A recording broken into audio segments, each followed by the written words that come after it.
Hey everyone, hello and welcome, Tony Bing here.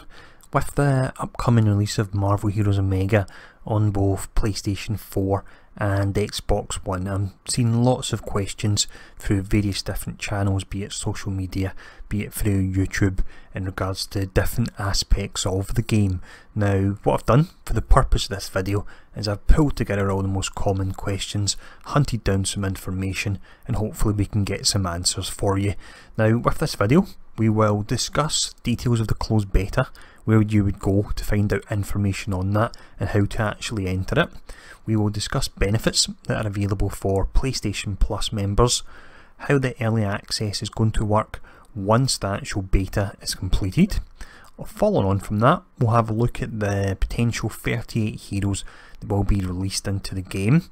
We'll also quickly look at the remaining 24 heroes that are currently available on the PC version and may come to the console version in time.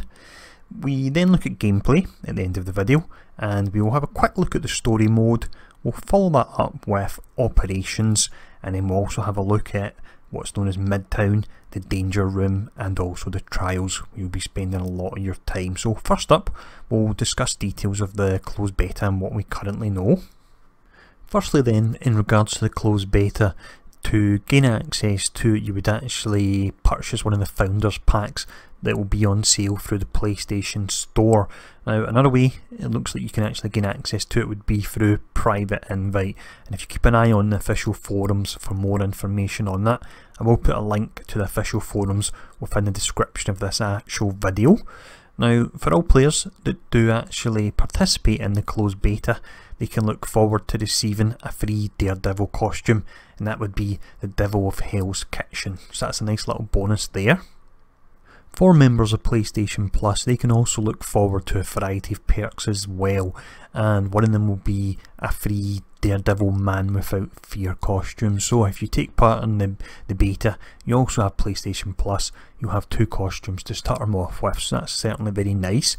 Now, other benefits they can look forward to would include discounts in in-game currency, as well as time-limited exclusive access to select heroes as well. So it certainly looks like it's worthwhile keeping your PlayStation Plus membership going if you already have one, or if you don't have one, possibly signing up to that as well there. So once that actual closed beta is finished, what we'll be looking at is an early access program as well, and that will be available to Founders Pack purchasers and also participants in the closed beta who purchase G's, which is the in-game currency in the game as well there. So we don't know how early the actual access will be at the moment. It could be a few days, it could be a week. I don't imagine it'll be any much more than that.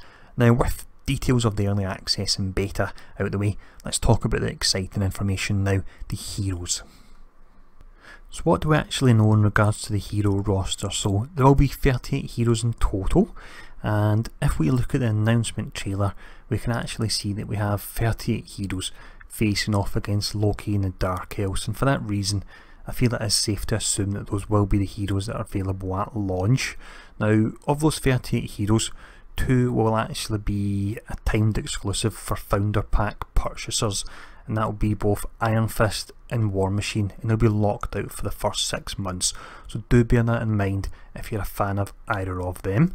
Now, in regards to future heroes, the PC version currently has a whopping 62 heroes in the game, and we can see them on screen now, and they do include big hitters such as Doctor Doom, Loki, Magneto, Silver Surfer, and we've even got Ultron as well in there, so really some quite interesting characters.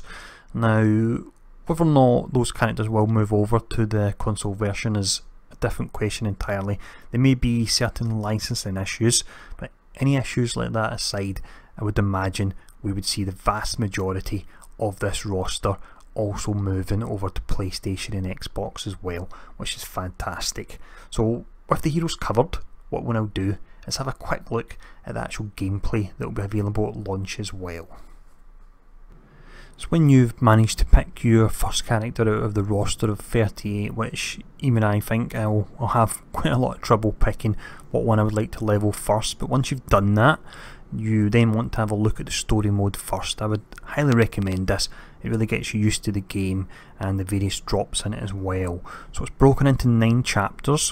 What I won't do, I won't expand any of the waypoints here because it would actually give away some of the surprises in the story mode, so we'll just quickly hover over each of the initial tool tips. So we've got chapter 1, which is Minding the Kitchen.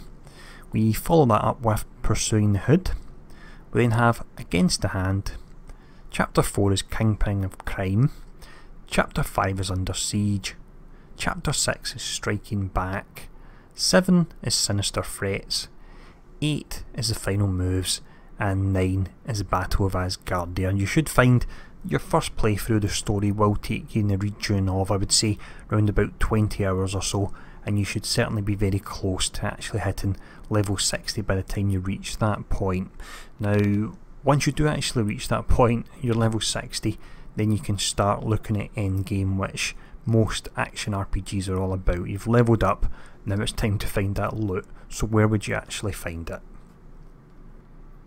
So with the PlayStation version, it's been announced that in place of what we have in PC, which is known as terminals, we'll actually have operations, which the name makes a lot more sense for what you're actually doing. Now if we have a look at them here, these are self-contained levels where you basically face off against bosses at the end of them. So you can see you can come across Ultron. We also have Shocker. We have Doc Ock, Taskmaster, the Hood, Kingpin, Juggernaut, Magneto, Sinister. This particular level has recently had a rework and it looks fantastic. We have MODOK, praying for him to be playable one day. It'd certainly be a lot of fun. Then we have, let's see, that'll be Mandarin, of course, Doctor Doom, and we also have, let's see, that would be Curse as well there. Now, on the PC version we do have the Skrull Invasion, which I won't go into at the moment because it won't be available on the PlayStation at launch, but again I'm pretty sure at a later date that will make its way over.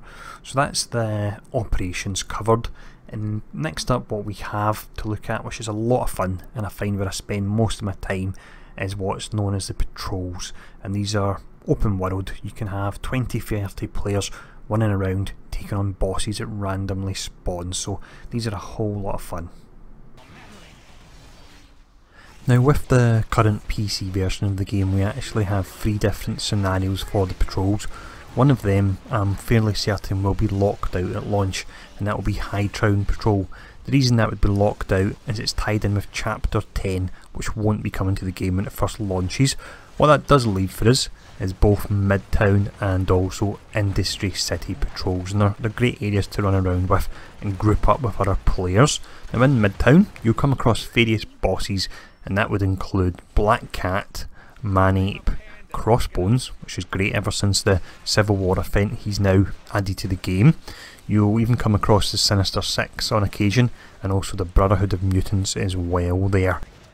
For the Industry City patrols, enemies we can expect to come across would be Batroc. Now if you're wondering who that is the soldier that Captain America fought, and let's see, it would be the Winter Soldier when he was on the boat, the one that does the rather excellent looking kick before Cap promptly puts him down. So that's Batroc. Other bosses you would see in this area would include Mandarin, Loki and Mr. Hyde as well. So the patrols are a lot of fun. As mentioned already, they're somewhere where I do actually spend most of my time because they're nice and relaxed. You can group up, you can chat with people, and you have the bosses constantly spawning, so great mode. But let's look at the final one, which would be the Danger Room. Now the final mode we'll look at, and this is again one that's available to you once you actually hit level 60, is a Danger Room. So as you're playing the game, Danger Room scenarios will drop in various rarities, and there will be affixes. They can actually be bonuses or penalties, and depending on this, once you complete the scenario in question, you actually gain a set amount of currency. You gain more currency the harder the actual Danger Room scenario. So if we look up here, this is the simplest scenario, and for example the hazard in this would be thunderstorm. So you would have bolts of lightning coming down and hitting you, and for that you get a total of 18 minutes. We can see that there. The next rarity up, we can see that we would also have thunderstorm, but also turrets spawning as well there, and that would give us a rather whopping 39 danger room merits. You would spend your merits here. I should add, there's a lot of gear and a lot of things you can deck your hero out in, so it's certainly a mode that's got a lot of replayability in it. The final danger room scenario we'll look at, this is the medium rarity. It goes all the way up to cosmic, where I believe you get up to 5 affixes. So if you've got 5 difficult ones, you'll get a lot of merits for it, but boy can it really be tough. But this one here, we can see we've got turrets. We've got a bonus of high impact throwable cars we can pick up, so that would pull the score down but make the level actually easier. And then we also have saw blade traps as well that will come out of the ground and hit you there. So really it's a nice, fun, interesting mode to actually spend your time in once you've leveled your characters and get them decked out and geared as well. But that's all the modes covered, that's all the heroes covered. Hopefully this information was useful, and if there's any other questions you have, anything else, feel free to ask, and really thanks for tuning in for this video, and I'll see you all again soon.